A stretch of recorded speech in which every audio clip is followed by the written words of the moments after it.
Moi kalat!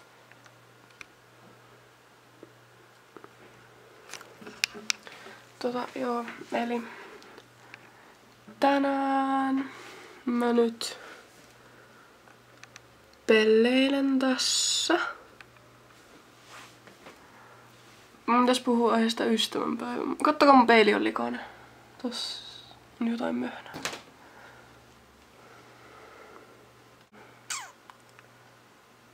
Noin. Eli ystävänpäivä. Se on semmonen hassu juttu. Silloin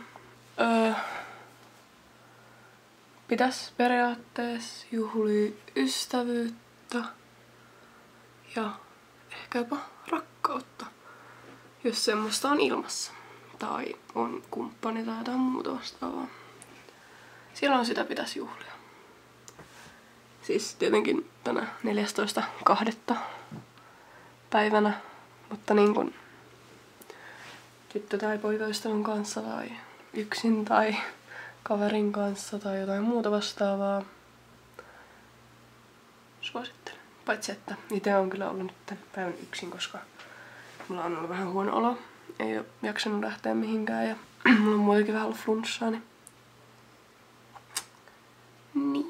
piti olla kyllä kavereitten kanssa, mutta se sitten vähän jäi. Mä en oo pitkään aikaa saanut muuta ystävänpäiväkortteja. Oon mä pari, mutta niinku, tiedättekö koulussa, kun aina pienempänä kaveri laittoi sulle jonkun kivan kortin ja sit olit ihan innoissa siitä koko loppupäivä, että sä saat yhden kortin ja se oli niin sulosta. Miksei enää oo sellaista? No en tiedä. Joo, mä kuulostan taas. Siis mä oon tehnyt vaikka kuinka monta videoa yrittänyt kuvaa näitä. Mä en pysty editoimaan välttämättä näitä nytten taaskaan vielä. Mä tilasin koneen netistä. Tän osina koneen netistä keskusyksikkö. Kyllä. Jimsiltä. Nää oli tonnin maksoja. Sen pitäisi tulla 4 viikon sisällä. Et sitten pitäisi siihen sit hommaa semmonen kunnon editointiohjelma. Ja tälleen, joten mulle ei tullut pitkään aikaa mitään videota. Olen pahoillani siitä. Mulle ei vaan riitä yksinkertaisesti aika. Tai sitten mä en jaksa tehdä. Mulla ei ole ideaa tai mitään muuta vastaavaa. Joten se sit jää aika usein tekemättä. Et nytkin on pitkästä aikaa tämmönen hetki, että voi ehkä kuvaa jotain. Mutta taas tänne ulkonäön kannalta vähän semmonen Joten ei saa valittaa liikaa. Mut saa valittaa jos haluaa. Mut ei pakko.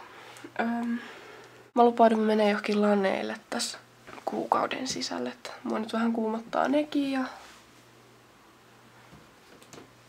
tälleen. Miten teillä on mennyt? Mä en kysynyt sitä alussa. Mä oon kadottanut mun sosiaaliset taidot näköjään. Mut joo, hei mulla on hammasraudat. No vihreät. Mä en tee taaskaan kauhean pitkää videoa, mutta joo, mä yritän siis editoida tätä huomenna. Jos pystyy. Joten näkemisiin ja pitäkää huolta ja koittakaa nyt vaan muutenkin pärjäillä ja viettää hyvää ystävänpäivää. Ja hiihtolomasuunnitelmista kertokaa toki ja miten teidän ystävänpäivä on mennyt. Kertokaa siitäkin mulle. Mua kyllä kiinnostaa, että voi kertoa. Mut joo, moi moi. Nähdään ensi videossa.